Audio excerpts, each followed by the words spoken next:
자, 3월 5일이고요. 파이썬 26번째 단원 시작할게요. 자, 오늘 이제 객체지향 프로그래밍 두 번째에 대해서 말씀을 드릴 건데요. 첫 번째는 정보 은닉이라고 하는 이론이고요. 이 이론에 대한 그 실기라고 해야 될까요? 실기로 이제 프로퍼티라고 하는 특성을 소개해 드릴 거예요. 자, 어떤 주제인지 시작해 볼게요. 자, 첫 번째가 이제 정보 은닉이라고 하는 건데요. 먼저 상황을 좀 보죠.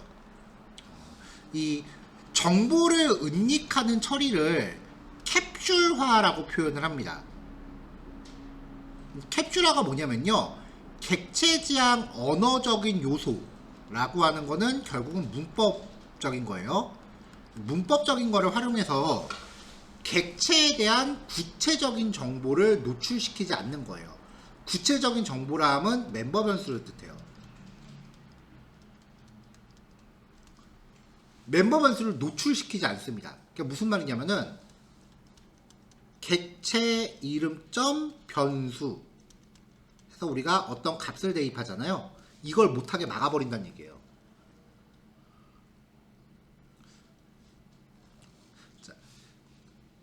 그래서 멤버 변수나 메서드가 객체에 노출되지 않고 은닉되도록 설정하는 것을 캡슐화라고 하고요. 왜 이렇게 하느냐? 객체를 사용하는 측의 실수로 인한 기능 오작동을 방지하기 위해서 하는 거예요. 자, 상황 예시를 볼게요. 자, PPT 오른쪽 상단에 실습이라고 안 붙어 있는 거는 그냥 설명을 위해서 만든 코드지 실습하실 건 아니에요. 자, 스튜던트라고 하는 클래스를 놓고요. 생성자를 통해서 멤버 변수를 이렇게 준비를 했어요. 생성자에서 멤버 변수를 만들면은 클래스 위쪽에 굳이 따로 만들 필요 없다 그랬죠? 자, 어제도 이런 상황을 한번 말씀드렸던 것 같은데, 이게 지금 점수잖아요. 보통 우리가 상식적으로 점수를 뜻할 때는 0에서 150 사이의 값을 저장하는 게 일반적인데, 이 스튜던트의 객체를 만들고 멤버 변수의 값을 할당할 때 보면은 어차피 얘네는 그냥 일반 변수니까 값이 대입되는 거를 사전에 차단할 수 있는 기능이 없어요. 그러니까 이렇게 잘못된 점수를 대입했을 때 그대로 잘못된 정보를 출력할 수 있다는 거죠. 그래서 이런 상황에 대응하지 못하게 됩니다.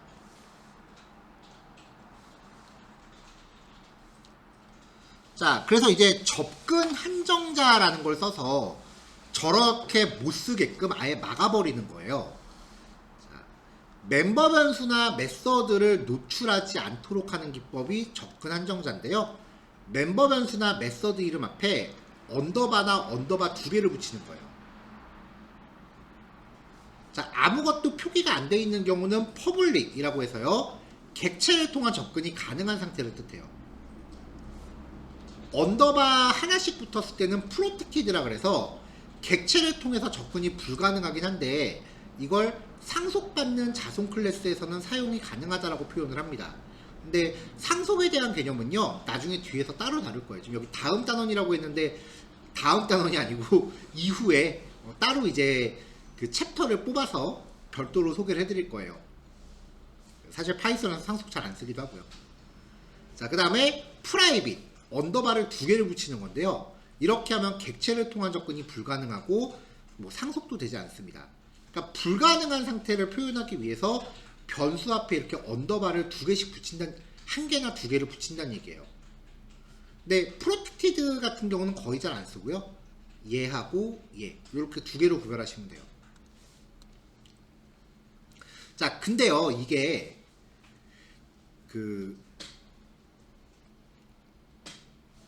어떤 변수 이름이 헬로라고 했을 때 언더바 헬로와 언더바 두 개 헬로라고 변수를 만들면 각각 프로텍티드와 프라이빗이라는 의미로 생각하는 거지, 실제로 프로그램에서는 문제없이 동작을 해요. 헬로라는 클래스에 A, 언더바 B, 언더바 두 개 C 이렇게 만들면 아까 설명하기에는 요거 두 개는 은닉된다 그랬잖아요. 근데 멀쩡히 쓸 수 있어요. 그러니까 이게 뭐냐면은 멤버 변수에 언더바 붙은 거는 객체를 통해서 접근하지 맙시다 라고 그냥 우리끼리 약속하는 거예요. 이게 파이썬이 이게 조금 그래요. 자, 제가 잠깐 코드를 보여드릴게요. 자, 먼저 파이썬 파일 하나 만들게요. 자, 여기서 클래스 헬로라고 만들고 뭐 df 언더바 2개 init 만든 다음에 셀프를 명시해야 되죠. 셀프.a는 non 뭐 10, 셀프.언더바 b는 20, 셀프.언더바 2개 c는 30. 이렇게 클래스를 만들어서 h는 hello 라고 코딩을 해서 print h.a 언더바 b 언더바 2개 c.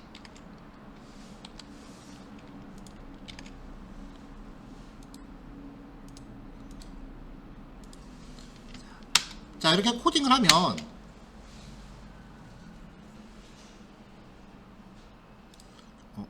언더바 2개는 접근이 안 되네요. 언더바 하나짜리는 문제없이 쓸 수 있고 지금 언더바 2개짜리는 그런 애가 없다라고 이야기를 하잖아요. 이게 파이썬 버전마다 조금 다른 것 같네요. 지금 이렇게 언더바 2개가 붙은 거는 객체를 통해서 접근이 못하게 막혀버려요. 근데 언더바 하나짜리는 문제없이 되고 있죠.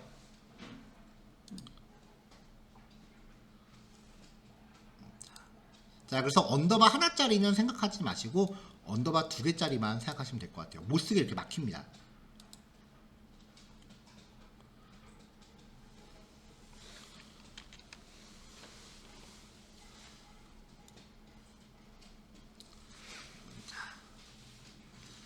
자, 고전적인 캡슐화 방법이에요. 메서드의 파라미터를 활용해서 입력값 검사를 적용하는 방법이에요. 멤버 변수의 값을 직접적으로 대입하면은 아까 그런 상황을 못 막는다고 했잖아요. 그래서 여기서는 그 접근 한정자는 안 넣었어요.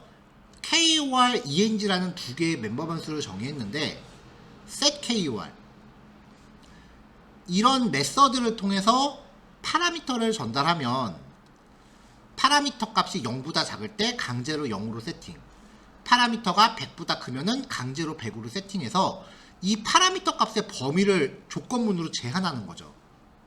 이런 역할의 메서드를 만들면은 파라미터 값을 좀 더 안전하게 넣을 수 있죠. 밑에 ENG도 마찬가지고요. 그래서 객체를 통해서 이렇게 전달하면 됩니다.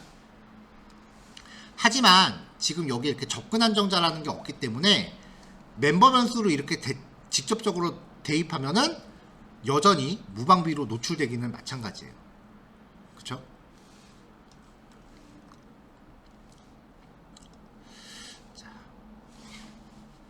자, 그래서 이제 멤버 변수의 값을 멤버 변수의 값을 접근하지 못하도록 이렇게 접근 한정자로 멤버 변수를 막아버렸어요. 생성자에서 굳이 변수를 안 만들어도요, 그냥 어디서든지 그 변수를 등장시키면 그 순간 만들어집니다. 자, 은닉된 멤버 변수의 데이터를 설정하기 위한 메서드예요. 자, getName, self.name을 리턴하고요. setName, self.name, 언더바 2개 name을 파라미터로 넣어주는 역할. getPoint, self.언더바 2개 포인트를 리턴, setPoint. 자, 밸류 받아서 아까랑 똑같이 이렇게 파라미터를 받아요. 그럼 아까 이 언더바 2개가 붙은 변수는 객체를 통해서 접근을 못한다 그랬잖아요. 그러니까 객체에다가 직접 변수를 때려박지는 못하고 멤버 변수를 집어넣으려면 무조건 이 메서드들을 거쳐야만 값을 저장할 수 있어요. 자, 출력할 블록 하나 준비하고 스튜던트 클래스의 생성자 이름과 점수 전달했어요. 이름은 1로 전달이 되고 점수는 1로 전달이 됩니다. 근데 여기서 또 setName을 호출했죠, 한번. 그러니까 전달받은 요 값을 얘한테 토스해서 일로 넣은 거고요. 1, 2, 3 같은 경우는 여기를 통해서 전달됐는데 이게 셋 포인트한테 토스가 됐어요. 그럼 이게 여기로 갈 거 아니에요. 그럼 여기서 값이 적절한지를 검사를 해요. 마이너스 123을 보냈으니까 여기서 요 조건에 의해서 0점으로 세팅이 되겠죠. 자, 대체로 생성자는요, 객체 만들 때 데이터를 주입하는 용도고요. 세터는 객체가 갖고 있는 값을 수정하는 용도예요. 같은 객체인데 처음에 이 두 개 값을 전달했는데 나중에 세터를 통해서 값을 바꾼 거죠.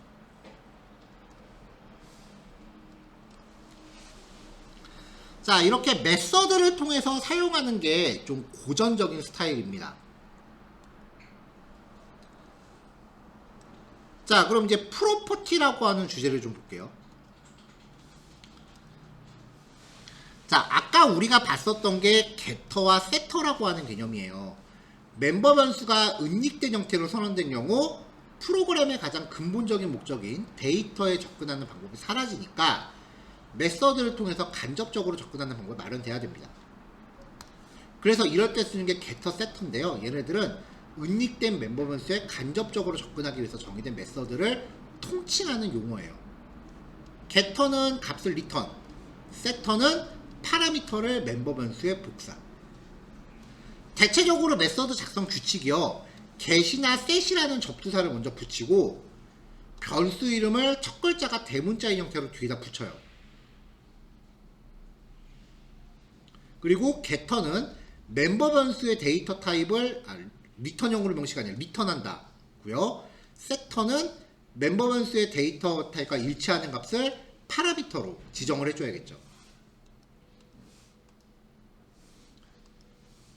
자, 그래서 이제 아까 보셨던 예제를 그대로 다시 한번 재현해 보면 이렇게 돼요. 스튜던트 점수 받아서 이렇게 국어 점수에 대해서 범위 설정하고, 이 범위 설정하는 게 검증이 되면은 멤버 변수를 복사, getter는 멤버 변수 리턴. 그래서 이런 식으로 가면 0점. 아까 했던 예제죠. 근데 파이썬은요, 얘네들을 위해서 내장함수 프로퍼티라는 애를 제공해요. 클래스에 getter하고 setter라는 메서드를 정의를 합니다. 그리고 getter하고 setter를 프로퍼티라는 함수로 하나로 묶어요. 그러면서 이렇게 묶인 결과를 얘한테 받아요. 그러면 객체를 만들었을 때 이 KOR이라고 하는 애를 변수처럼 쓸 수 있어요. 자, stog.kor에다가 1, 2, 3, 4, 5를 줬죠. 대입을 한 거잖아요. 그러면은 얘가 대입을 위한 거니까 getter를 찾습니다. 그래서 결과적으로 이 1, 2, 3, 4, 5라는 값이요, 죄송합니다. 세터를 찾아요. 세터. 대입은 세터를 찾아요. 1, 2, 3, 4, 5라는 값이 1로 전달이 돼요. 요 이정표에 의해서. 그러니까 자세히 그려보면 1, 2, 3, 4, 5가 얘를 통해서 요로 전달이 되고 이렇게 간다는 얘기죠. 그 다음에 멤버 변수를 이 KOR이라고 하는 이 프로퍼티를 그냥 일반적으로 변수 쓰듯이 사용하면은 getter를 통해서 리턴 값을 1로 가져가요.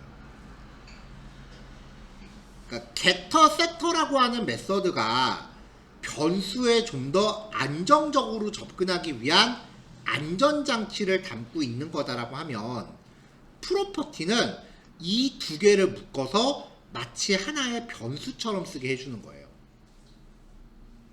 그래서 어저께 제가 말씀드릴 때 그 멤버 변수하고 프로퍼티는 엄밀히 말하면 조금 다르긴 한데 그냥 변수처럼 쓸 수 있는 거다라고 말씀을 드렸죠. 이것만 보면 그냥 변수잖아요. 근데 실상은 여기에 연결되어 있는 함수를 호출하는 일종의 바로가기 같은 느낌이에요. 자, 예제는 조금 더 늘렸습니다.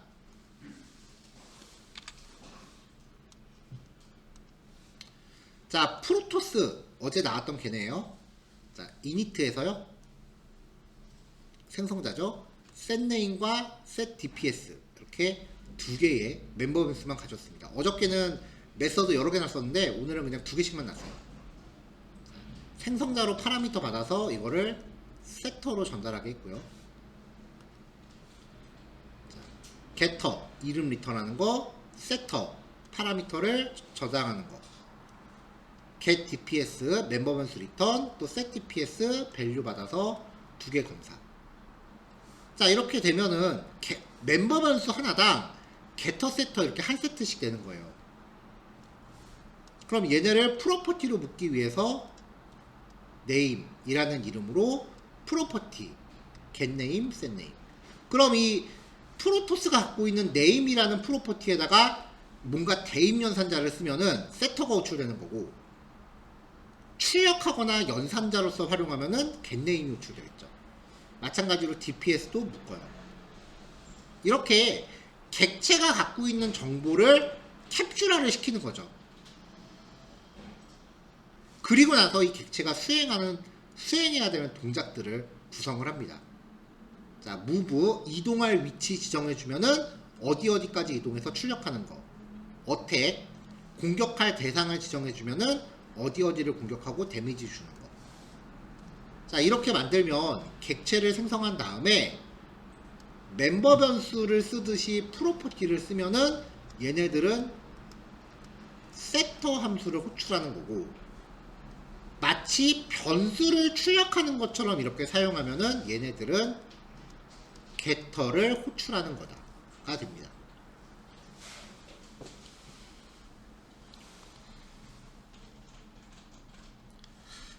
자, 요게 이제 좀 파이썬에서 지원하는 프로퍼티라고 하는 함수를 쓴 getter, setter 생성법인데요.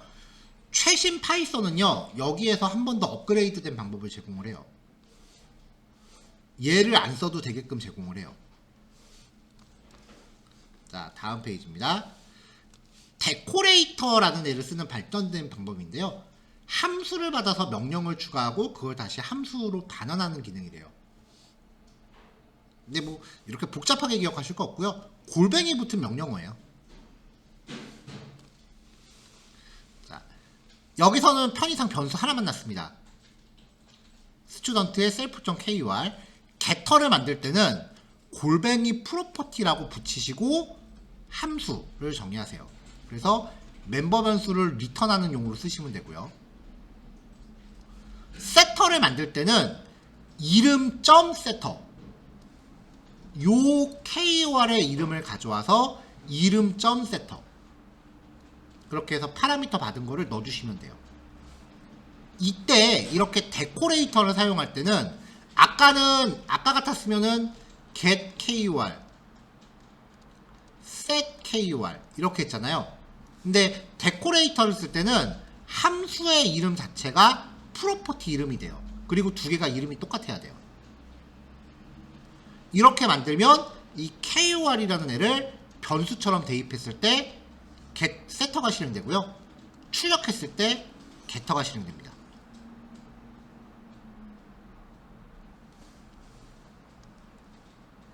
자, 프로퍼티는 getter, 그 다음에 이름.setter 함수 이름 똑같이 맞추시면 되고요. 이게 KOR이라는 이름의 프로퍼티를 만드는 파이썬 최신 문법이에요. 자, 조금 전에 봤었던 예제 클래스 이름만 테란으로 바꿔서 똑같은 코드를 다시 한번 재현했는데요. 자, 프로퍼티 만든 거 보세요. 자, 이름을 리턴하는 getter죠. 멤버 변수는 위에 미리 정의를 해놨고요. 자, 근데 여기도 보시면은 name을 받아서 self.name에다가 얘를 넣어라 라고 했잖아요. 그러면은 이게 얘를 호출하는 게 되는 거예요. 아이고, 화살표 잘못 껐네요. 얘를 호출하는 게 되는 거예요. 언더바 안 붙었잖아요. 세터를 호출한 거예요. 자, 그 다음에 또 DPS 값을 받아서 self.dps라고 했죠? 얘를 호출한 거예요. 생성자에서.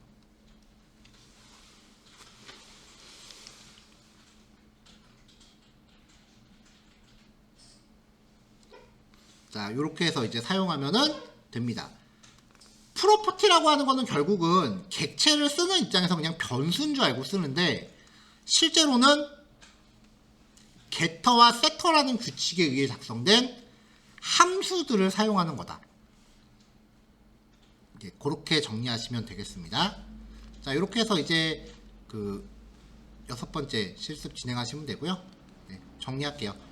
객체 지향 언어는 객체의 멤버 변수에 접근하는 것을 코드 보호하는 이유로 지양합니다. 그러니까 권장하지 않는, 가급적이면 하지 말라는 거죠. 멤버 변수에 간접적으로 접근하기 위해 정의하는 메서드를 getter, setter라고 하고요. 데코레이터라는 기능을 통해서 getter, setter를 좀 더 간결하게 쓸 수 있는 표현법을 제공을 하는 거죠. 자, 그래서 getter를 정의하기 위한 데코레이터 뭐였죠? 프로퍼티라는 게 붙으면 getter 역할을 썼고요. getter, setter가 프로퍼티로 동작할 수 있게 묶어주는 역할을 하는 내장 함수, 프로퍼티라는 함수였죠. 자, getter의 역할, getter의 가장 큰 역할은요,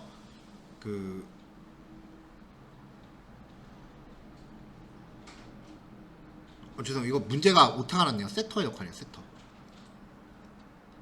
자, getter는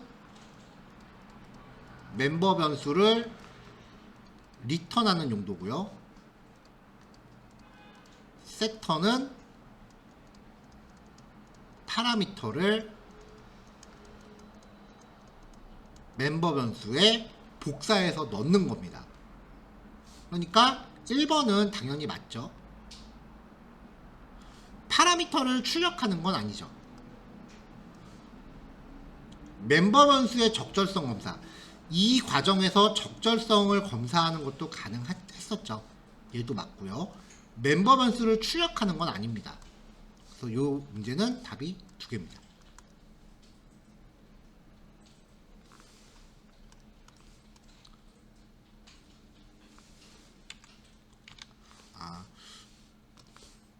다음 페이지에 문제 수정한 게 그대로 있는데 제가 전 페이지만 안 고쳤네요. 문제 확인하실 때 답지 페이지 통해서 확인해 주시면 될 것 같아요. 자, 이렇게 해서 이제 요거 예제들 해보시면 될 것 같아요. 이제부터는 설명량에 비해서 실습이 좀 많아요. 길어요. 왜냐면 이제 중후반부기 때문에 실습량이 이전에 비해서 갑자기까지는 아니구나. 좀 비교해 상대적으로 좀 늘어나기 시작을 해요. 그래서 실습 시간을 이제 예제 하나당 좀 길게 잡기는 해야 될 겁니다. 자, 일단 2시 반입니다. 일단은 실습 시간 30분, 그 다음에 10분 쉬었다가 다음 거 이어하는 걸로 일단 그렇게 확인해 보고요. 혹시 시간 부족하시면 더 할애할게요. 그때 가서요. 이따 뵐게요. 자, 다음 넘어갈게요. 자, 요번에는 이제 모듈이라고 하는 개념에 대해서 말씀을 드리려고 해요. 우리가 여태까지 살펴봤었던 내용들이 처음에 파이썬에서 이제 변수라고 하는 개념을 봤었고요. 이 변수를 다루기 위해서 연산자라고 하는 개념을 봤죠. 이 연산자를 통해서 계산을 하는데 뭔가 좀 조건이나 반복적인 작업을 처리하기 위해서 조건문, 반복문, 이런 주제를 봤었습니다. 물론 데이터를 표현하기 위해서 연속성 자료형이라는 것도 봤죠. 자, 이렇게 만들어진 애들을 코드를 재사용하기 위해서 얘네들을 함수라고 하는 개념으로 묶었어요. 그리고 다시 얘네들을 종류별로 구별하기 위해서 클래스와 객체라고 하는 개념을 봤죠. 근데 아무리 클래스를 잘 만들어도요, 지금 우리가 주피터 파일로 코딩을 하고 있잖아요. 그러면은 이제 어떤 파일을 작업하면서 클래스 작업을 했어요. 그 코드를 다른 파일에서 또 쓰려면 소스를 복사 붙여넣기 해야 돼요. 현재로서는. 그거밖에 방법이 없죠. 그래서 이제는요, 이렇게 만들어진 애를요, 파일을 분리할 겁니다.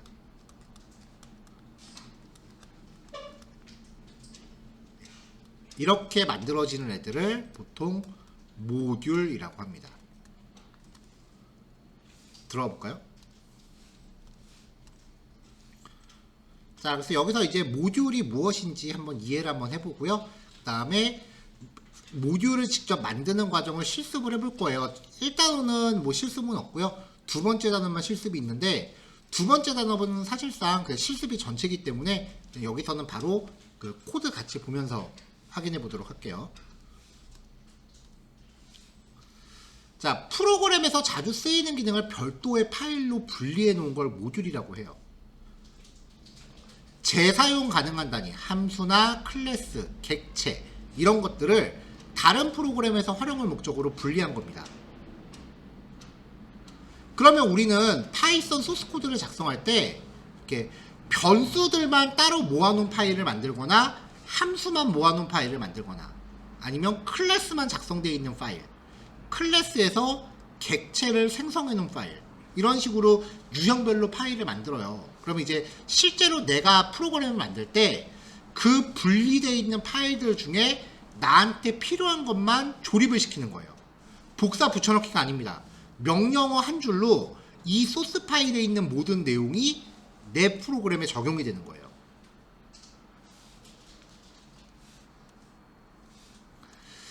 자, 지금 우리가 주피터 파일을 쓰고 있죠.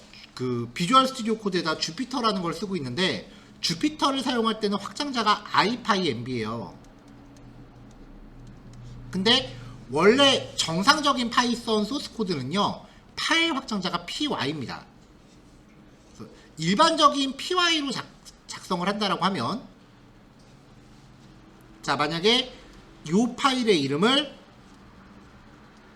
my_mod.py라고 가정을 할게요. 여기에 변수가 하나 있고 함수 두 개가 있어요. 그러면 파이썬 소스 코드에서 임포트 한 칸 띄고 파일 이름 이렇게 명시하면은 이 mymod1이라고 하는 이 구문에 이 파일의 모든 기능이 부여가 돼요. 마치 객체처럼 동작해요. 그래서 mymod1.message라고 하면은 요 값을 출력하고요. mymod1.plus 마이너스라고 하면은 각각 이 함수들을 호출하는 겁니다. 다른 파일에 있는 기능을 부를 수 있다는 거예요.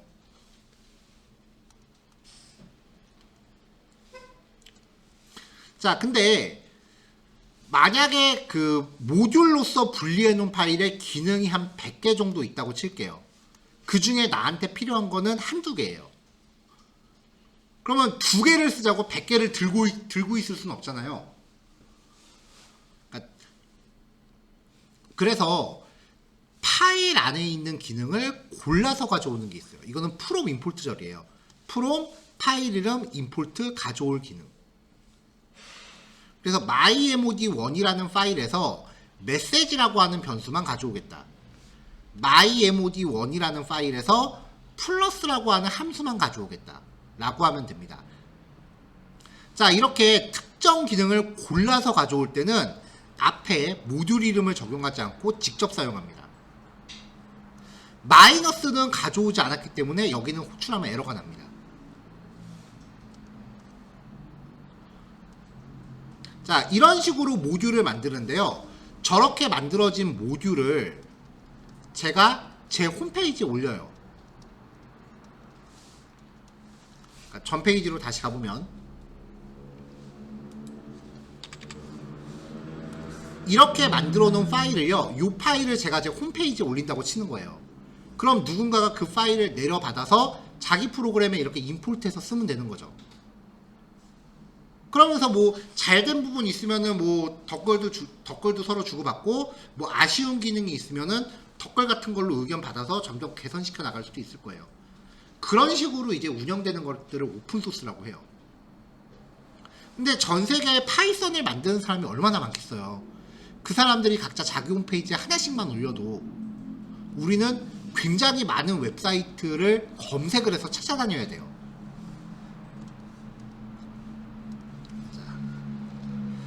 자, 그래서 이런 것들을 패키지라는 형태로 배포를 합니다.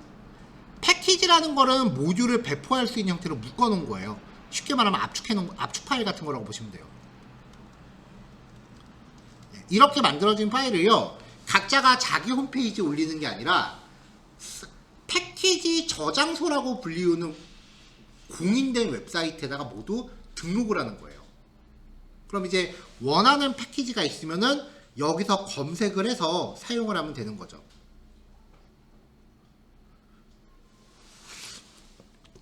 자, 예를 들어 볼게요.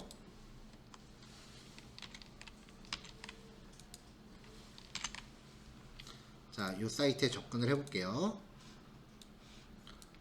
요건데요. 여기서 판다스라고 하는 패키지는요, 통계 기능을 기본적으로 제공하는 패키지예요. 이 판다스라는 패키지 하나만 제대로 공부하면은 웬만한 통계학과 한 1년치 수업 분량이 나와요. 데이터 분석할 때 가장 기본 패키지고요.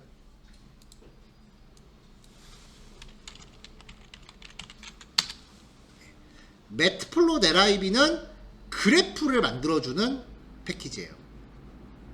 그래서 보통 판다스하고 같이 항상 짝꿍으로 다니고요. 플라스크라고 하는 애는 웹사이트 만들 때 쓰는 애입니다.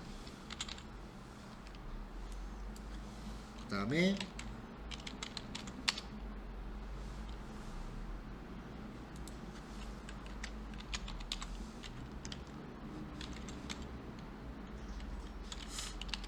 스펠링이 기억이 안 나네요.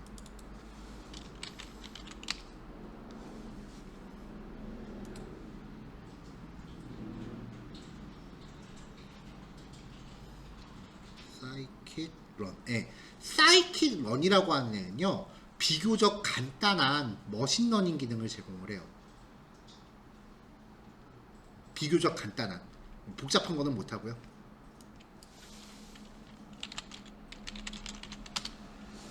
구글에서 만든 가장 대표적인 머신러닝 패키지입니다.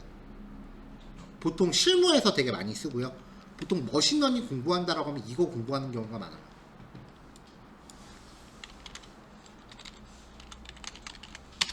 네, 파이터치도 머신러닝 패키지인데요. 파이터치는 주로 학술 용도로 많이 써요. 그래서 대학이나 대학원 같은 데서 많이 쓰고요. 그 다음에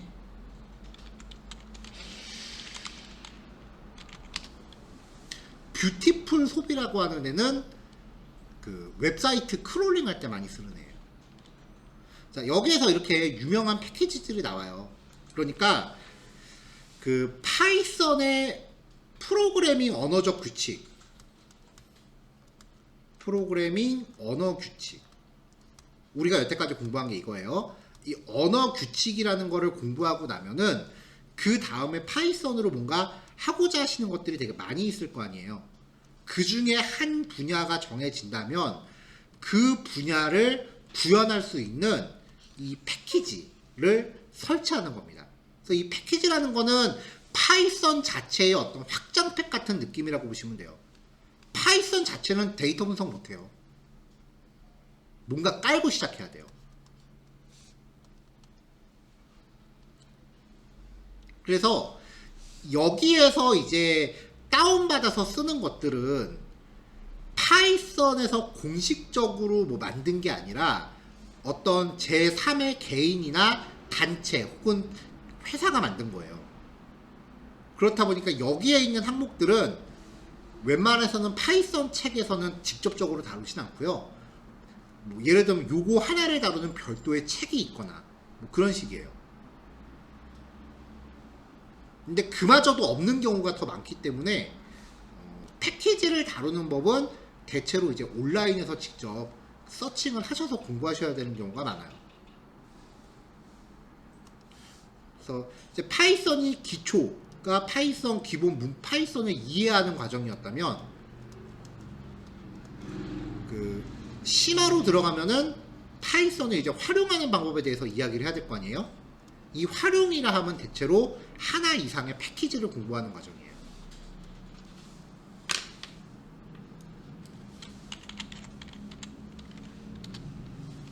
뭐 사무자동화 같은 거 할 때 제일 많이 이야기하는 게 오픈파이 엑셀 파일을 다루는 패키지고요. 뭐 다 이런 식이에요.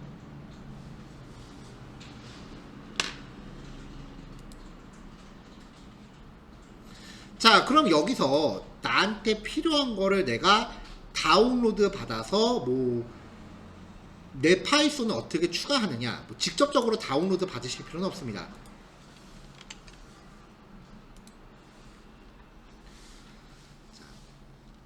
확장 패키지를 설치하기 위해서요, 파이썬 안에 PIP라고 하는 명령어가 내장되어 있습니다. 이 명령어를 통해서 패키지를 내려받아서 설치를 수행해요. 그래서 이제부터는 명령 프롬프트를 좀 쓰셔야 돼요. 첫날 소개해드렸죠. 기본적으로 설치할 때요. 자, 글자를 좀 키울게요.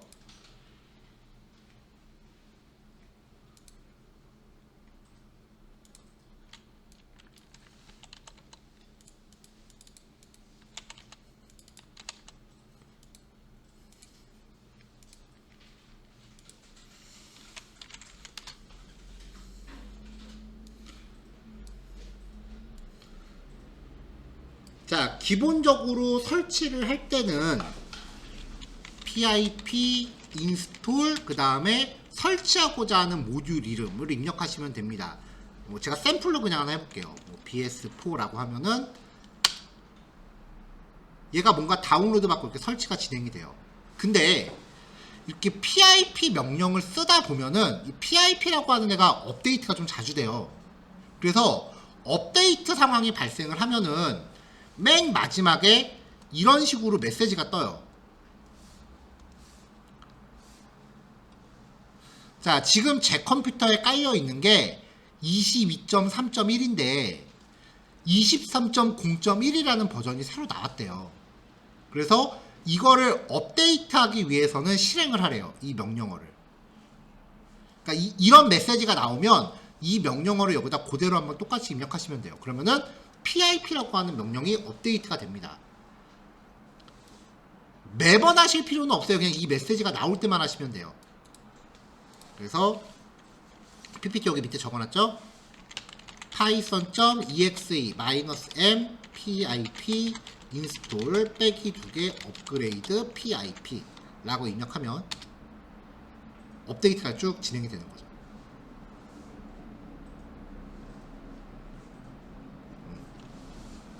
그래서 아마 마지막 주, 셋째 주하고 마지막 주에는 아마 이런 오픈소스 형태의 패키지 중에 한두 개 정도를 이제 소개를 해드릴 텐데,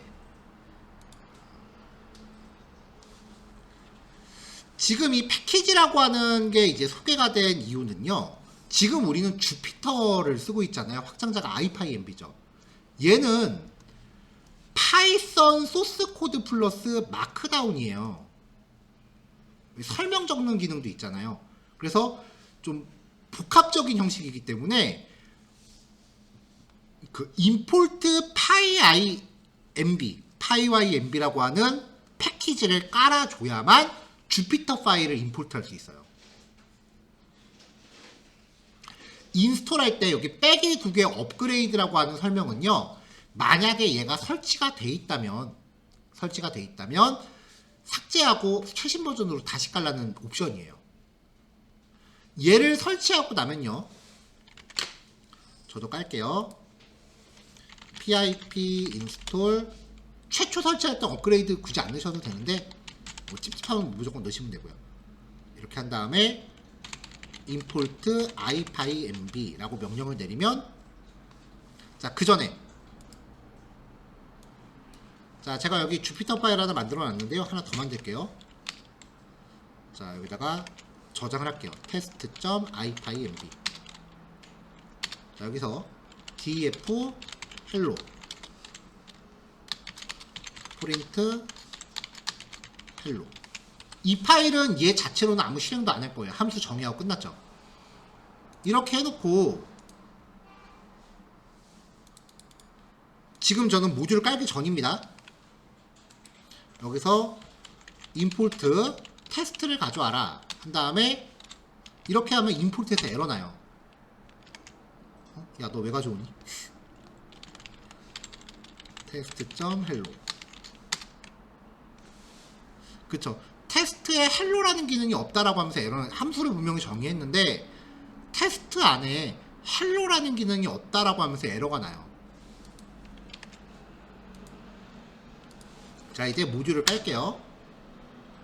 쭉 깝니다. 패키지를 까시고 나면 그 비주얼 스튜디오를 한번 껐다 키셔야 돼요. 그래야 설치한 걸 인식해요.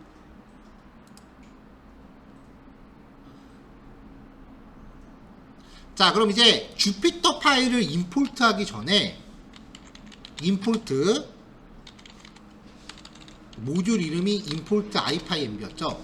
요 라인을 먼저 한번 적어주고 주피터 파일을 임포트 하면은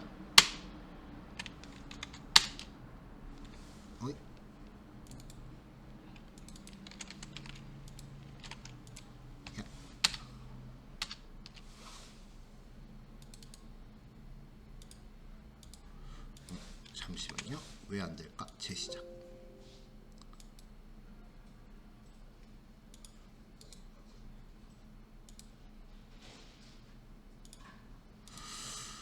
함수 이름이 df hello test.ipynb print hello. 여기서 붙이면 문제 없고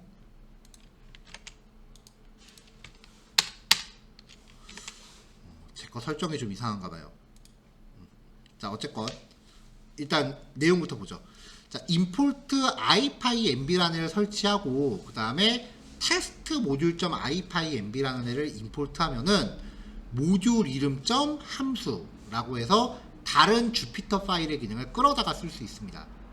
요게 개요인데 지금 제 컴퓨터에서 안 되는 게 좀 보였기 때문에 좀 따라가 볼게요.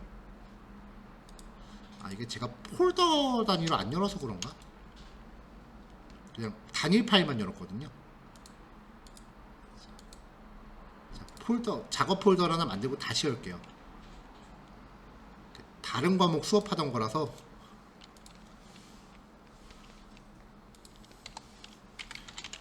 파이썬 프로그래밍. 자, 폴더를 열고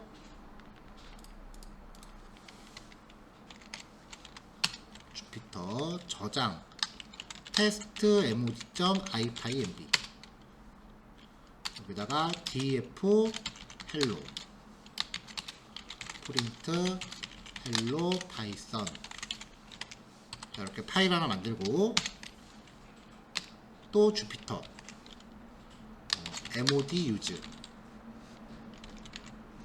ipynb 첫 줄에 import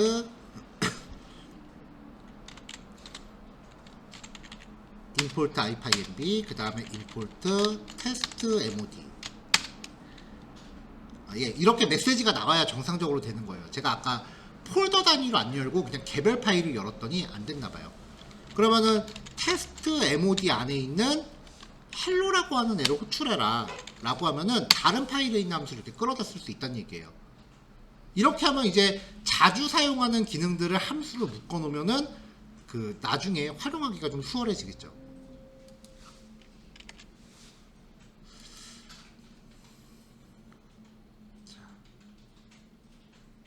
자, 그래서 이제 임포트가 진행되는 여러 가지 상황을 이제 유형을 확인해 볼 건데요. 일단은 뭐 한번 해보셔야 되니까 일단 각자 컴퓨터에 요거 설치하시고요. 예, 파일 한 번씩 만들어서 임포트가 되는지 여부 확인하시고 요 페이지 원래 실습 의도한 게 아닌데 저도 해보니까 이게 한번 해보시는 게 나을 것 같아요. 얘도 지금 한번 실습을 해보시고 그 다음에 다음 단은 넘어가는 걸로 하죠.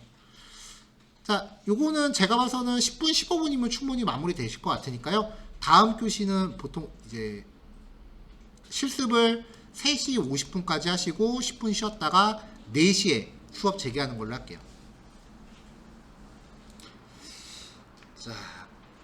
자, 실제로 이제 모듈을 직접 만들어 보는 예제 코드였습니다. 일단 주피터 파일을 통해서 모듈을 만들게 되면은 이 모듈을 임포트하기 위해서 임포트 ipynb라고 하는 패키지를 먼저 임포트를 해줘야 됩니다. 그래야 요 주피터 파일을 가져올 수 있게 되고요. 근데 요 코드랑 요 코드 넣고 모듈 가져오는 것도 앞만 봐도 별 문제가 없는데 가끔 잘 못 가져오는 경우가 있어요. 그때는 그 비주얼 스튜디오를 한번 껐다 키시면 돼요. 대신에 껐다 키면은 이 코드가 실행됐던 내역이 다 날아가니까 실행을 처음부터 다시 하셔야 돼요. 자, 그래서 얘를 먼저 실행을 하고, 자, 두 번째 블록을 실행을 하면은 결과가 떨어지거든요. 자, import mymod1이라고 하면은 얘가 일종의 객체가 되는 거고, 다른 파일에 있는 이 기능이 일로 들어오는 거예요. 그래서 mymod1.plus라고 하면은 얘를 실행하는 겁니다. 3, 4 보내서 리턴값 받는 거고, mymod1.- 하면은 이제 얘를 호출해서 결과값 받는 거고요. 근데 모듈을 가져오는 또 두 번째 형태는요, 가져온 모듈에 별명을 붙여주는 거예요. 그러니까 얘를 mymod1이라는 이름으로 가져왔는데 얘한테 이제 hello라고 하는 일종의 바로가기를 만드는 거죠. 그러면은 기능에 접근할 때 hello.기능 이름 이런 식으로 접근해서 쓰게 됩니다. 기능상의 차이는 없어요. 단지 표기법의 차이만 있는 거예요. 이게 왜 이러냐면은, 자, 여기 제가 블록 하나를 더 만들어 볼게요. def mymod1이라고 하는 함수를 만들어 볼게요. print hello world 이렇게 출력을 했다고 치자고요. 그러면 위에서는, 여기서는 기능을 사용하려면 mymod1 안에 있는 mymod1이라는 함수로 호출해라 이렇게 들어가거든요. 이렇게 나중에 만들면은 가끔 이렇게 실행을 안 하면은, 아니 재실행을 안 하면 인지를 못 하더라고요. 주로 mymod1 모듈 안에 mymod라고 하는 특성이 없다, 이런 식으로 에러가 나면은 한번 껐다 키셔야 되는 경우가 많아요.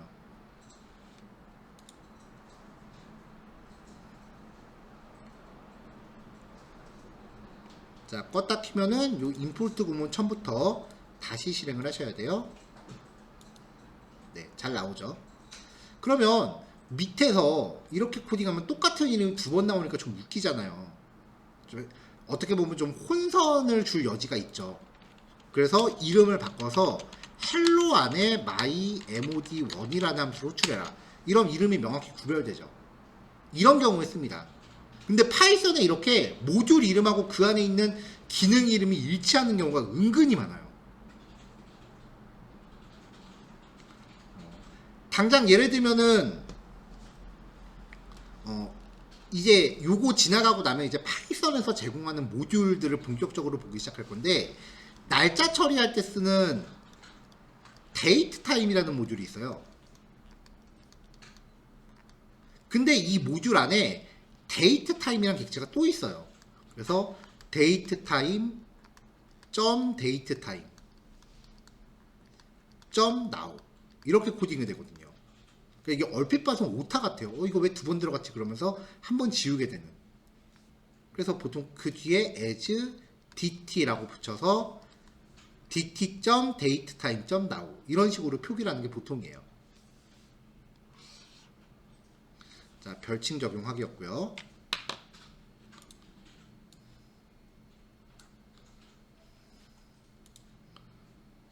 자, 이번에는 이게 모듈 안에 있는 그 일부 기능만 가져오는 겁니다. mymod1 안에서 플러스라는 기능만 가져온 거예요.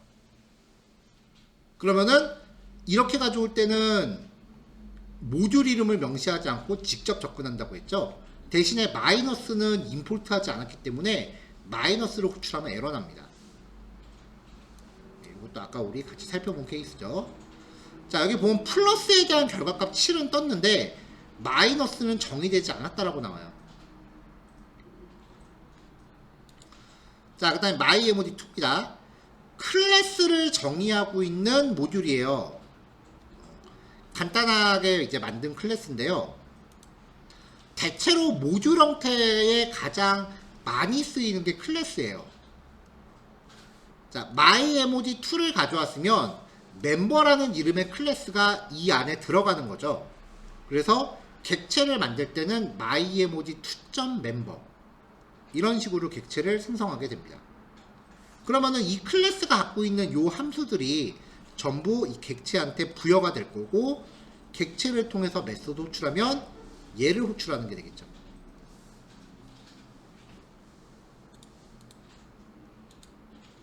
자, 문제없이 실행됐고요. 자, 똑같이 모듈 안에 별칭을 붙여요.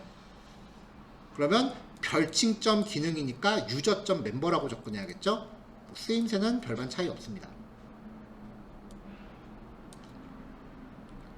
자, 근데 이제 myMOD를 가져오면, 이걸 통째로 가져오면서 거기서 멤버라는 거 하나만 콕 집어서 갖고 와라 라고 하면은 객체 만들 때 바로 접근할 수 있겠죠.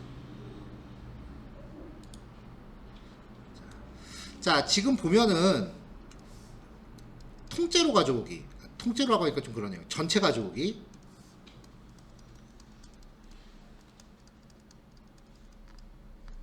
그 다음에 별칭 적용하기, 그리고 일부만 가져오기.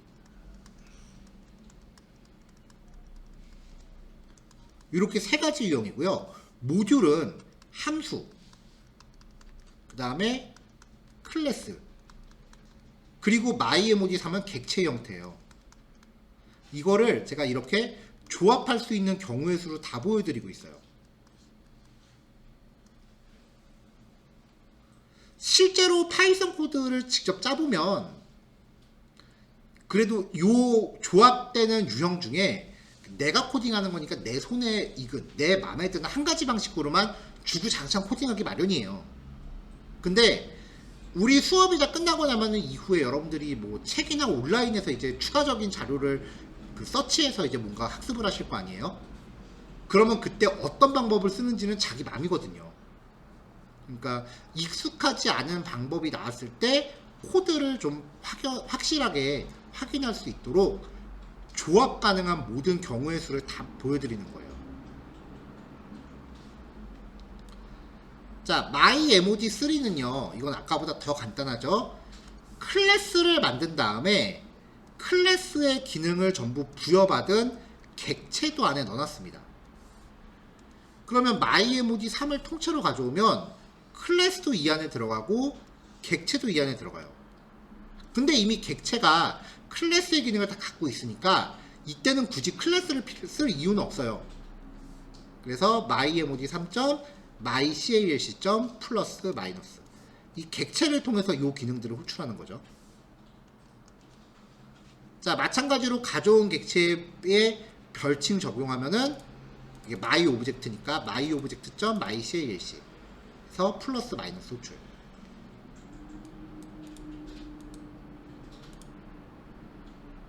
자, 여기도 실행.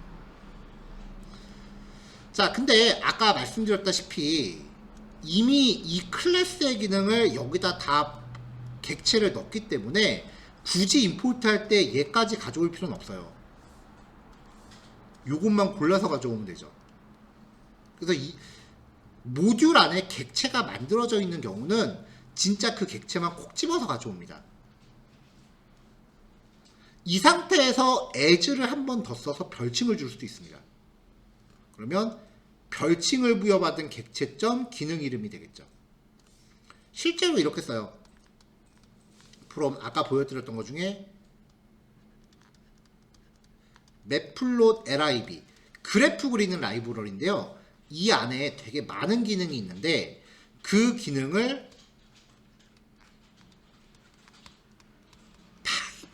하이플롯이라고 하는 객체가 전부 부여받고 있어요. 근데 많은 사람들이 이것도 그냥 안 쓰고 as PLT라고 별칭을 붙였었어요. 실제로 이 구문이 되게 많이 나오는 구문이에요. 그래프 그릴 때. 이 구문이 어떤 내용을 담고 있는지를 소개해 드린 겁니다. 자, 이렇게 해서 이제 조합 가능한 모든 패턴을 다 말씀을 드렸어요.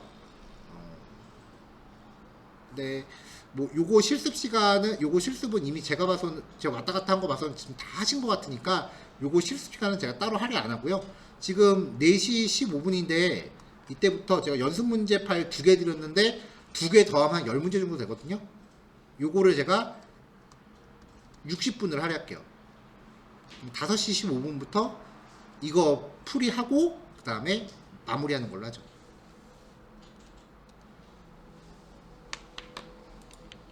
되게 기본적인 문제들이에요.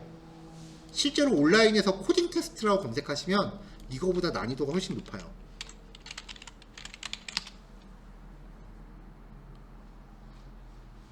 예. 코딩 테스트 연습할 수 있는 사이트들이 쭉 있는데요. 레벨 1에 대한 문제, 근데 정답률이 35%밖에 안 되네요. 일단 문제가 되게 길어요. 문제가 이만큼이에요.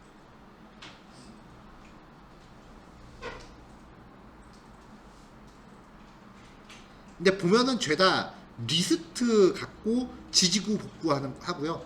그 리스트를 가지고 활용하는 함수를 만드는 문제가 대부분이에요. 프로그래밍 언어는 자기가 원하는 거 쓸 수 있고요.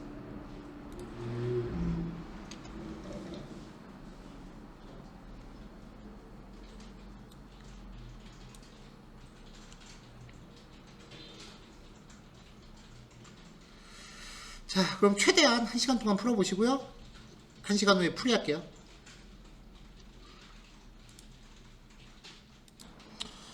자, 문제풀이 한번 해볼게요. 자, 일단은 2에서 10 사이의 숫자 x하고 y를 먼저 입력을 받으라는 게 첫 번째 조건이죠. 자, x하고 y를 인풋 함수를 써서 입력을 받았는데 숫자를 입력받으라고 했으니까 입력받은 값을 정수로 변환시키셔야 돼요. 입력받은 모든 내용은 문자열이라고 했었죠. 그러니까 그냥 쓰시면 안 돼요. 자, 그 다음에 두 번째 조건, 1부터 100까지의 자연수 중에서 x와 y의 공배수를 출력해라 라고 했어요. 이건 전에도 한번 나왔던 문제랑 비슷한데 1부터 100까지 반복을 하려면 포문을 쓴다면 range 함수는 1부터 주어진 숫자 전까지만 반복하니까 100까지 반복하려면 101로 설정해야 됩니다. 그 다음에 이제 x하고 y의 공배수라고 하면 1부터 100까지 어떤 숫자가 i라고 했을 때 이 i를 x로 나눠도 나눠 떨어지고 y로 나눠도 나눠 떨어지는 거예요. 그러니까 나머지가 0이어야 된다는 거죠. 그래서 i가 x로 나눠도 나머지가 0이고 그리고 y로 나눠도 나머지가 0이다. 이거 간혹 이렇게 푸시는 분들도 계세요. i가 x 곱하기 y로 나눴을 때 나머지가 0이다. 이렇게 푸시는 분들도 가끔 계세요. 자, 이렇게 했을 때 이 조건을 충족하는 총합이 얼마인지를 출력하라고 했으니까 총합을 구할 때는 일단 반복 시작 전에 변수 0으로 초기화하고 들어가야 되죠. 그리고 공배수에 대한 조건이 충족됐을 때 총합을 구해야 되는 거니까 if문 안에서 합산을 하시면 됩니다. 출력하고 총합을 구하라고 했으니까 조건 맞을 때마다 하나씩 출력을 한 거고요. 자, 그래서 실행하면은 처음에 x 입력하세요 3, y 입력하세요 7 이렇게 하면은 이제 공배수가 쪼르륵 나오는 거죠. 자, 요것도 이제 예전에 봤었던 예제 그대로 다시 한번 낸 건데요. 조건이 이제 정수를 입력받아서 반복 돌리라는 거죠. 하나의 정수 x를 입력받아서 x개의 행을 출력해라. 만약에 여기 정수 x에 3이라고 입력을 했다라고 하면은 한 줄, 두 줄, 세 줄 이렇게 출력하면 돼요. 반복문으로 치면은 0, 1, 2니까 0부터 2까지 반복하려면 그냥 3까지 돌리면 되는 거죠. 그러니까 반복문이 0부터 시작한다는 전제하에 이 x 전까지로 반복 돌리시면 돼요. 만약에 반복 범위가 레인지 1부터 시작해야 된다 라고 하면은 x 플러스 1까지로 잡으셔야겠죠. 자, 그 다음에 단순 별짓기입니다. 첫 번째 행일 때 1개, 두 번째 행일 때 2개, x번째 행일 때 x개. 자, 그러니까 이제 i 값에 따라서 그만큼 반복을 해야 되니까 0부터 i 플러스 1이었죠, 조건은요. 그래서 미리 준비한 스타에다가 별을 누적해서 더해서 출력하면 되는 문제였어요. 이것도 전에 한번 나왔었던 문제인데, 반복 회차마다 그 자식 반복문의 회차가 한 번씩 더 늘어나려면은 i 값을 활용해서 여기다 1씩 더하는 거면 됐었죠.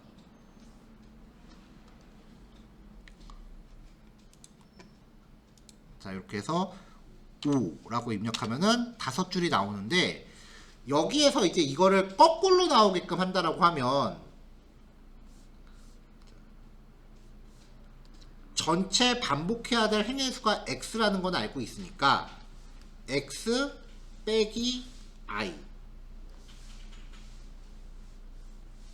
라고 하면 x를 5라고 입력했을 때 처음에 5 빼기 0, 5 빼기 1, 5 빼기 2 이런 식으로 반복 회차가 점점점 줄어들 수도 있겠죠. 그래서 전에 그 수업할 때도 여기만 고쳐서 역으로 출력되게 한번 해보세요 라는 그 조건이 있었어요. 요거까지 같이 기억해 두시면 되고요. 자, n개 과목에 대한 점수를 입력하는 프로그램을 만들려고 한대요. 그래서 일단은 숫자 n을 입력을 받아서 그만큼 반복을 수행하래요. 자, 숫자를 입력해서 숫자니까 인트로 바꿨고요. 이만큼 반복을 하래요.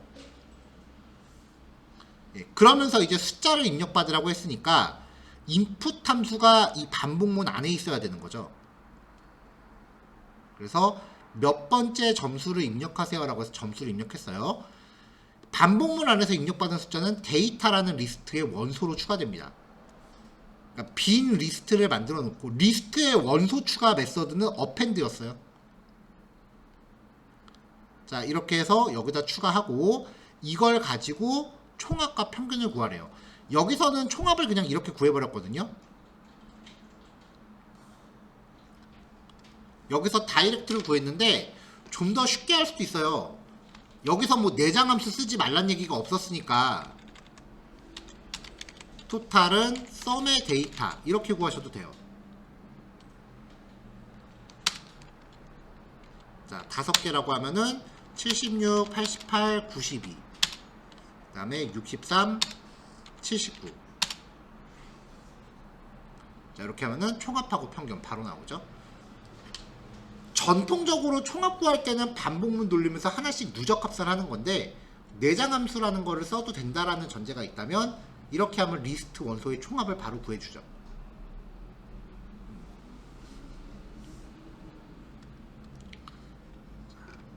자, 그 다음에 평균은 개수로 나누면 되니까 길이로 나눠서 총합 구했고요. 그 다음에 소수점 두째 자리까지만 표시해라 라고 전제를 걸었으니까 소수점 자릿수를 제한을 하셔야겠죠, 출력할 때.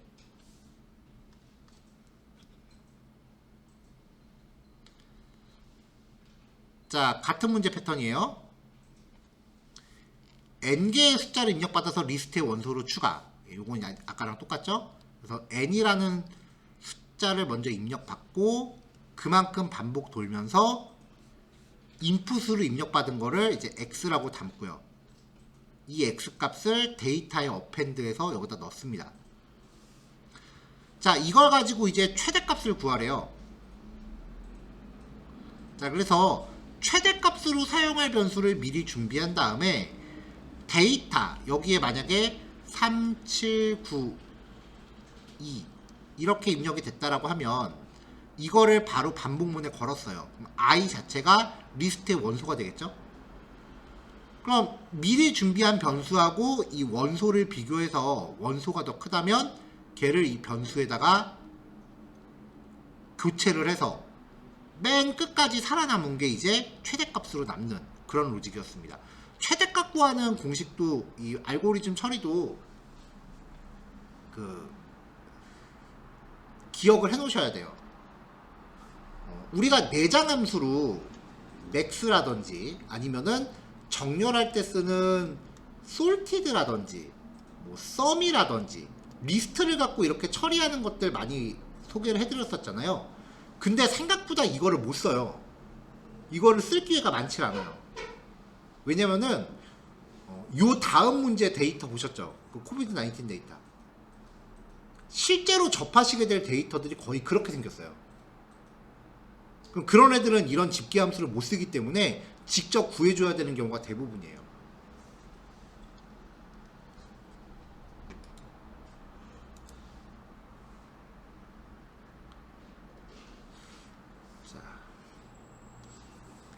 n개의 숫자를 입력받아서 리스트의 원소로 추가. 계속 문제 패턴이 이거죠. 자, n을 입력받아서 반복하면서 인풋으로 입력받았어요. 근데 숫자로 입력을 받아야 되니 n개의 숫자를 입력받으라고 했으니까 인트로 변환을 한 겁니다. 그래서 x를 먼저 어펜드에다가 추가를 해줬, 어펜드 써서 데이터에 추가를 해줬습니다. 이걸 가지고 오름차순으로 정렬. 오름차순이라는 거는 순차 정렬인 건데 전제는 sort 함수를 쓰지 말고 반복문을 통해 직접 처리하세요 라고 되어 있습니다. 자, 그래서 이제 정렬 알고리즘인데요. 반복문을 써서 리스트 정렬할 때 뭐 3, 7, 1, 4 이렇게 정렬을 하라고 하면은 첫 번째 거랑 나머지 거, 그 다음 거랑 나머지 거, 또 그 다음 거랑 나머지 거, 이 순서로 반복을 하는 거였어요. 그래서 I 값과 J 값으로 이렇게 진행을 하면서 I번째와 J번째 크기를 비교하는 거였죠.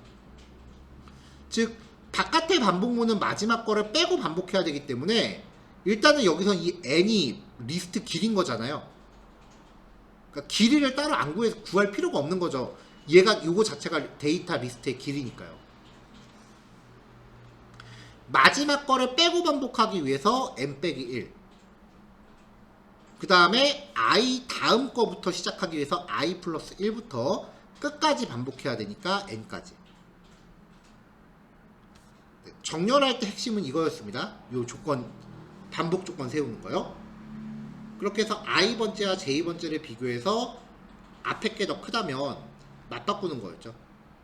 맞바꿀 때는 콤마로 변수 두 개를 교차로 한 번씩 적어주시면은 데이터가 바뀌었습니다. 이렇게 해서 출력하면 최종 결과 나왔죠.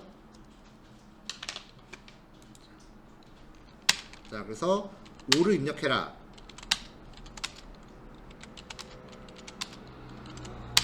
무작위를 입력하면 이렇게 나오는데 아까 그 나왔었던 아까 그 질문 주셨던 게 이 상황이었어요. 숫자로 안 바꾸고 정렬할 때. 자, 5 33 3 16 1 그 다음에 21.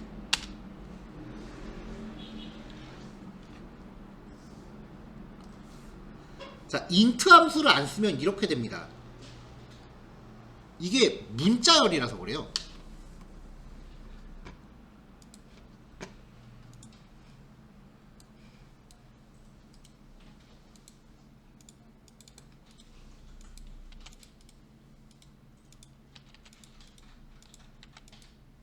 아, 윈도우는 이걸 폴더로 바꾸는구나.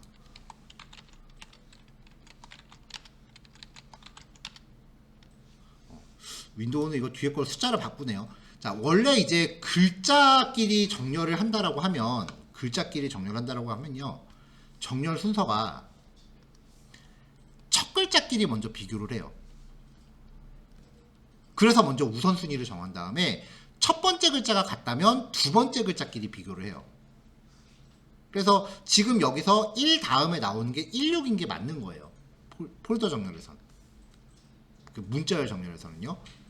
그래서 문제에서 숫자를 입력받으세요라고 한 게 int 함수로 변환하세요라고 하는 거고요. 뭐 아까 여기서 플로트 물어보셨는데 플로트도 상관없습니다. 어차피 플로트도 숫자니까요.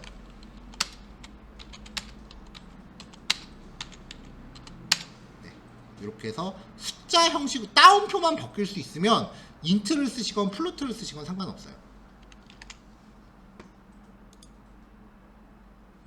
자, 그 다음에 뭐 첫 번째 문제는 그래도 수험 예제랑 그 결을 비슷하게 가져가니까 요거는 그래도 거의 다 해결하지 않으셨을까 싶은데, 두 번째 문제는 좀 풀리셨나요? 두 번째 건요? 네, 요거요.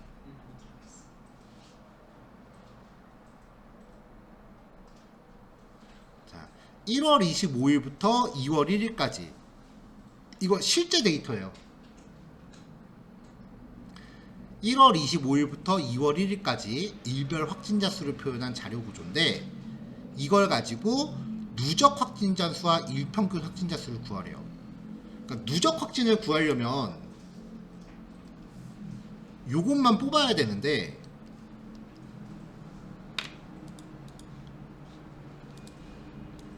자, 제가 블록을 하나 새로 만들게요. 밑에다가.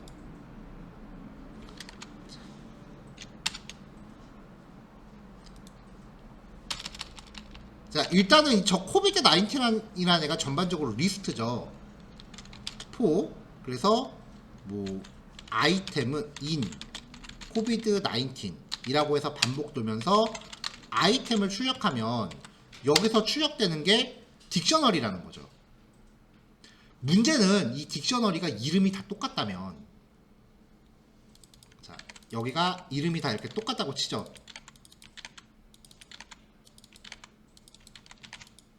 이름이 다 똑같다면 요 아이템에 0125를 출력해라 라고 해서 다 이렇게 원소에 접근할 수 있을 텐데, 문제는 이 딕셔너리의 이름이 다 다르다는 거예요. 그쵸? 자, 요 아이템이라고 하는 변수는 딕셔너리죠? 우리 전에 딕셔너리 관련 내장 함수 볼 때 이런 거 봤었습니다. 이 명령은 딕셔너리의 이름만 뽑아서 객체로 반환을 하고요. 얘를 리스트로 변환하면 딕셔너리의 이름만 리스트로 뽑아낼 수 있었습니다. 근데 어차피 각 딕셔너리별로 하나밖에 없으니까 그냥 0번째에 바로 접근을 하면은 이름만 뽑아내는 거죠. 이렇게요. 딕셔너리의 이름을 리스트로 환산한 다음에 0번째 거를 뽑으면 앞에 있는 이름들만 이렇게 가져올 수 있어요. 이거를 다시 아이템에서 K의 0번째를 출력해라 라고 명령을 내리면 이제 이름이 다른 딕셔너리도 값을 탐색할 수 있게 됩니다. 네, 이게 풀이 원리예요.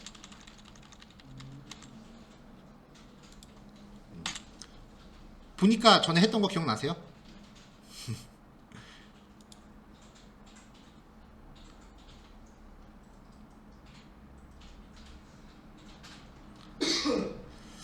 또 다른 풀이도 있어요. 지금 여기서는 이 값을 가지고 처리하라고 했으니까, 자, 비슷한 기능으로요. 키하고 같이 소개해드렸던 게 values예요. 이렇게 하면은 딕셔너리의 값만 뽑아서 리스트로 반환해요. 여기서 K의 0번째라고 출력하면은 이름이 뭐건 상관없는 거죠. 그냥 값만 다 추출하는 거죠. 이게 훨씬 간단하죠. 그래서 딕셔너리에 접근할 때는 항상 이름하고 값을 분리하는 거를 염두하셔야 된다라고 그때 강조를 좀 많이 했었어요.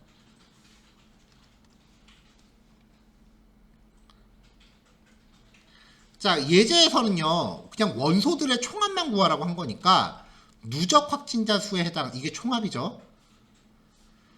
자, 코비드 19으로 반복되면서 아이템이라고 가져옵니다.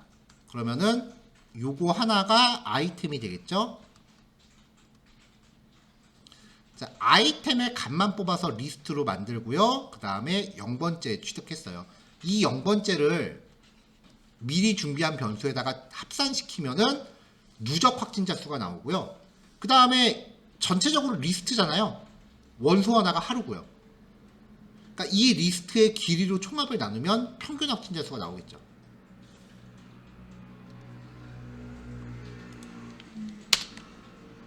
자, 그럼 이렇게 값이 나옵니다. 자, 그 다음에 이제 요걸 가지고서 또 확진자가 가장 많이 나타난 날짜는 언제인가? 우리가 최대값 구하는 건 했거든요. 자, 이 값들만 뽑아서 최대값을 구하라고 하면은 일단 최대에 대한 확진자, 최대값에 대한 확진자 변수를 준비하고 요 딕셔너리의 값을 뽑아서 얘하고 비교해 갖고 더 크면은 여기다 덮어 씌우는 거예요. 확진자 구하는 거는, 아니, 최대값 구하는 거는 아까 전 파일에서 나왔었잖아요. 다만 비교할 값들이 딕셔너리의 밸류들이기 때문에 아이템에서 밸류스만 뽑은 다음에 요걸 가지고 비교해야 된다는 거죠. 액티브 맥스와 액티브 리스트의 0번째를 비교해서 이게 더 크다면 바꿔라. 근데 문제는 만약에 최대값이 얘라면 얘를 저장하면은 그냥 요거 쓰면 돼요. 최대 확진자 수는 몇 명인가 라고 하면은 그냥 요걸 뽑아서 출력하면 되는데 문제는 최대값 옆에 있는 이름을 뽑으라는 거예요.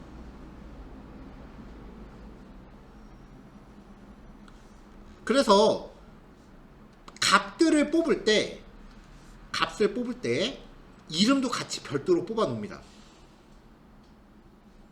그래서 최대값을 저장할 때 별도의 변수에다가 아이템의 값과 아이템의 이름이니까 그 최대값에 대응되는 이름도 같이 별도의 변수에 복사를 해놔요.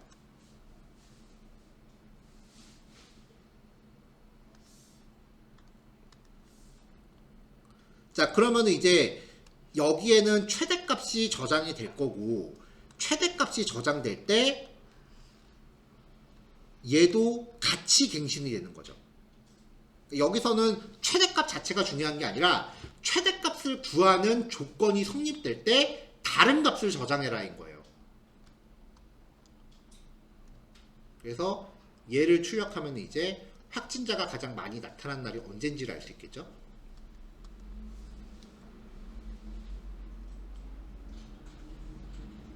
자, 정렬하시오. 이런 식으로 복합자료용인 경우는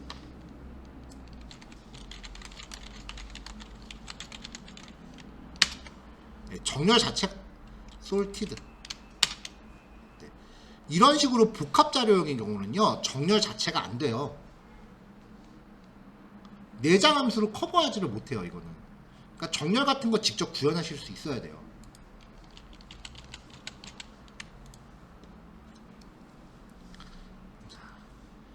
확진자 순이니까 요 값들을 가지고 비교를 하다가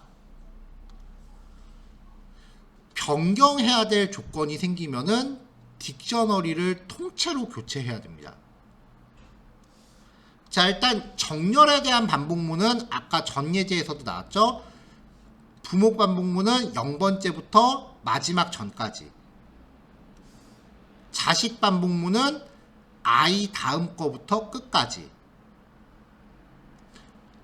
그래서 I번째와 J번째를 비교하는데 얘가 I번째고 얘가 J번째라면은 걔네들에 대한 값만 갖고 비교해야 되니까 I번째 값을 뽑아냈고요. J번째 값을 뽑아내서 얘네끼리 비교를 해요. 근데 딕셔너리에서 값이나 이름을 뽑아내면 반드시 리스트 형태이기 때문에 0번째 항목끼리 비교를 한 거고요. 자, 얘가 I번째, 얘가 J번째일 때 얘가 x고 얘가 y가 되는 거죠. 그래서 x하고 y의 크기를 비교해서 맞바꿔야 될 상황이 되면은 i번째랑 j번째를 통째로 바꾼 겁니다. 이 리스트끼리 통째로요. 그러면 이런 식으로 이제 처리를 하면 아무리 복잡한 형태라 그래도 정렬이 가능해집니다.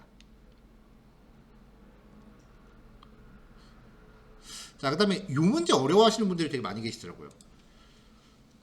10명의 학생들에 대한 혈액형 데이터인데요. 이런 식으로 딕셔너리를 준비해 놓고 하나, 둘, 셋, A형이 3명, 여기는 3. O는 1명, 2명, 3명, 여기도 3. B형은 2명, AB형도 2명. 이런 식으로 결과가 나오게끔 처리해라 라는 거거든요. 자, 요 딕셔너리를 가지고 사용한다라고 하면 리절트의 A번째에다가 플러스 이퀄 1 이런 식으로 해서 개수를 세는 거예요.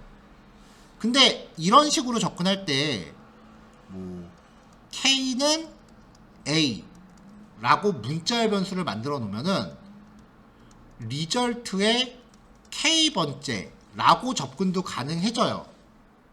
그러니까 요는 요 리스트를 갖고 반복을 돕니다. 자, my data라고 정의해서 반복을 돌려요. 그럼 i가 AAA, OBB 이런 원소값이 되는 거죠. 그럼 리절트의 i번째를 1 증가시키라고 하면 처음에 A가 들어왔을 때 리절트의 A에다가 증가. 요 데이터가 i로 들어오면은 자연스럽게 리절트 B를 1 증가시키게 되겠죠.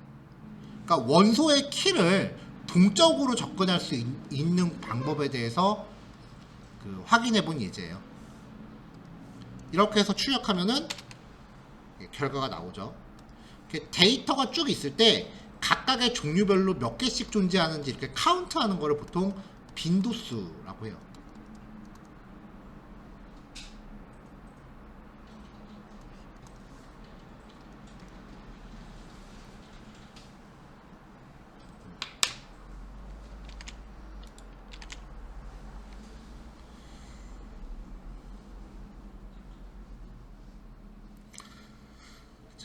뭐 이런 식으로 이제 만들어 놓고 있는 문제가 좀 돼요. 근데 이제 요거를 기초반에서 오픈을 하면은 문제 못 푸니까 왠지 굉장히 침울해 하시더라고요. 그래서 제가 기초반에서는 오픈을 잘 안 합니다. 근데 아마 처음에 못 푸는 문제가 많으셨을 수도 있어요. 근데 그 설명을 한번 들으셨으니까 만약에 안 풀린 문제가 있다라고 하면 그 답안을 바로 참고하지 마시고 일단 설명을 들은 상태에서 다시 한번 도전해 보세요. 그렇게 해서 이제 풀릴 때까지 될 때까지 여러 번 반복하시면은 아마 언젠간 그 문제 유형이 눈에 들어오실 거예요. 네. 카톡에서 새로 보내신 게 답안인가요? 답안이 아닌가요? 네, 아, 문제지만 또 드렸구나. 아, 그러네요. 확장자가 PDF로 갔네. 네, 다시 보냈어요.